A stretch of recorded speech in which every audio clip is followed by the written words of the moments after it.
फतेहपुर के तपस्वी नगर पे। तपस्वी नगर के बीच में हम आए हैं, हमारे बीच में युवा साथी हैं। युवा साथी से कुछ सवालों का जवाब भी लेंगे, क्योंकि हमारे बीच में युवा साथी कई सारे युवाओं के आवाज़ भी बनना चाहते हैं, और युवा के यू क्योंकि ये यहाँ नहीं रहते, ये यूपी छोड़कर अगर बात करें तो यूपी से बाहर रहते हैं। ये पुणे में रहते हैं। इनके अगर दादा परदादा की बात करें तो 1960 में दादाजी गए थे पुणे। पुणे आखिरकार यूपी छोड़कर पुणे क्यों गए? ये भी सवालों का जवाब यही बाखूबी तरीके से युवा साथी हमारी बीच में देंगे, और यूपी के बीच में क्या कुछ, यूपी और पुणे में क्या कुछ अंतर है? यूपी में क्या नहीं है जो पुणे जाना पड़ता है, प्लान करना पड़ता है कि पुणे क्यों जाते हैं? पुणे जाने की वजह क्या पड़ती है? यूपी के लोगों को पुणे जाना क्यों आवश्यकता पड़ जाती है? मजबूरियाँ क्यों होती हैं? आखिरकार क्या यहाँ पे रोजगार नहीं है? क्या यहाँ पे शिक्षा नहीं है? क्या किन चीज़ों को लेकर हमारे यूपी के युवा साथी और अदर प्रदेश में जाते हैं? जैसे यूपी में छोड़कर हरियाणा, पंजाब, राजस्थान, गुजरात, ये इन सारे जगहों में क्यों जाना पसंद करते हैं? तो ये भाई साहब हमारे बीच में हैं, बखूबी तरीके से युवा के बारे में, युवा की आवाज़ बनने का प्रयास करेंगे और इन्हीं बीच में जाने का प्रयास करते हैं। जी, भैया जी, क्या नाम है अपना? श्रीवर्धन तपस्वी। शिवरतन भैया, आप ये बताएँ कि शिवरतन जी आप श्रीवर्धन श्रीवर्धन। अच्छा, अच्छा।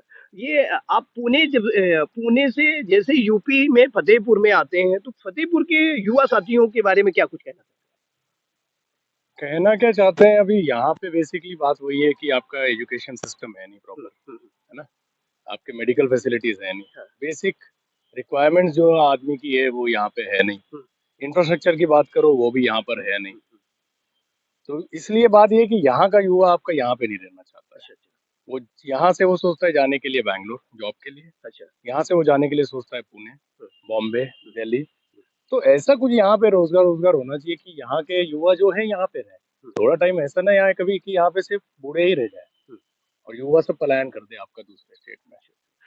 क्योंकि आप अगर बात करते हैं, आपने बताया कि 1960 में हमारे दादा परदादा जी वहाँ पे गए थे, हम्म, और आपने भी अगर देखे तो जन्म भी आपका वहीं हुआ होगा। वही। वहीं अगर देखे तो वहाँ से आप जब यूपी आए हैं, आप अपनी मातृभूमि में जब आते हैं, तो मातृभूमि में क्या कुछ कल्चर में जब जाते हैं, तो इस कल्चर को देखकर क्या कुछ आपको अच्छाइयाँ या बुराइयाँ क्या नज़र में आता अच्छाइयाँ तो बहुत है, जैसे ये तो अपना ही है, है? हाँ, अपना ही घर है ये। हुँ, घर तो खैर इसी को भी मानते हैं हम लोग। हाँ, बॉर्न एंड बॉटम में पूना में हुआ, पर उससे कोई मतलब नहीं है। हुँ, यहाँ पे आने का अपना ही एक सुकून है। हाँ, पर जब तक मैं अपने घर के परिसर में रहता हूँ हुँ, अच्छा लगता है अच्छा, मुझे।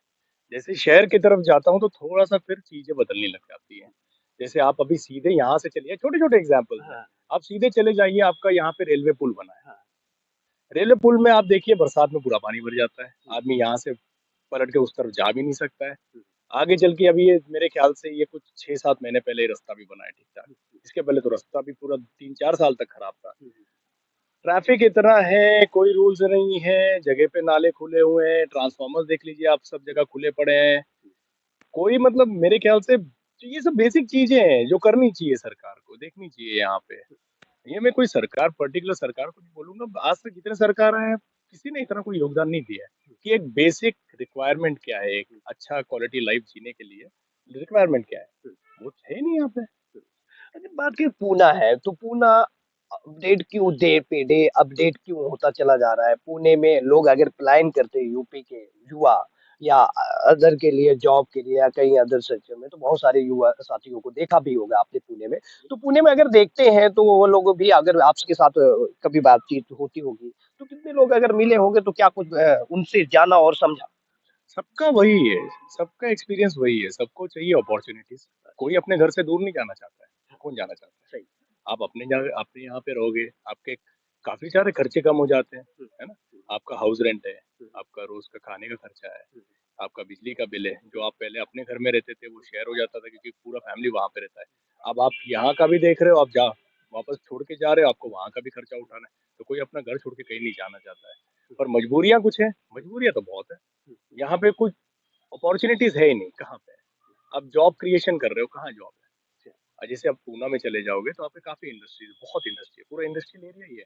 जहाँ से मैं आता हूँ पिंपरी चिंचवड, वहाँ पे सभी इंडस्ट्रीज है, इंडस्ट्रीज हैं, इसके लिए जॉब्स हैं। हुँ, क्योंकि इंडस्ट्री से रिलेटेड बहुत सारे वैसे और काम है हुँ, जिसमें आपको और जॉब क्रिएट होता है वो। उसके साथ आईटी सेक्टर हमारा बहुत अच्छा है हुँ, वहाँ पे। मैं ये नहीं बोल रहा हूँ, पुणे से कंपैरिजन नहीं कर रहा हूँ कि एकदम से पूरा ये चेंज हो जाएगा, पर इतने साल हो गए आज, कुछ चेंजेस तो आने चाहिए थे। मैं आना पूरे चाहिए। प्रदेश का तो बात नहीं करूंगा, बेसिकली आज मैं फतेहपुर में रहता हूं, तो मैं फतेहपुर की बात करूंगा। अब आप समझिए कि बेसिक आपके यहाँ पे सीवेज लाइन नहीं है। सही। मतलब कितना बड़ा, इसको तो आप कुछ बोल भी नहीं सकते, सीवेज हाँ। लाइन नहीं है यहाँ पे। अब दूसरी बात कीजिए, आप डोर टू डोर कचरा उठाने आते हैं, हमारे यहाँ कोई नहीं आता, यहाँ मोहल्ले में कहाँ डालेंगे कचरा ये? सही। तो आप मतलब क्या सिखाओगे? आप पब्लिक को बोलते तो हो कचरा नहीं करना है, कचरा कूड़ेदान में फेंकना है, चलो फेंक भी देगा वो, कूड़ेदान कहाँ है? सही। आज यहाँ पे बगल में मोहल्ला है, मोहल्ले में कम से कम मेरे ख्याल से 60-70 घर है, कोई गाड़ी नहीं आती है कचरा उठाने। एक कूड़ा फेंकने के लिए एक बिन भी नहीं है यहाँ पे बड़ा सा, कि उसमें पूरा मोहल्ला अगर कचरा डाल भी दे। मतलब ये कितना बेसिक चीज है, आप समझ रहे हैं?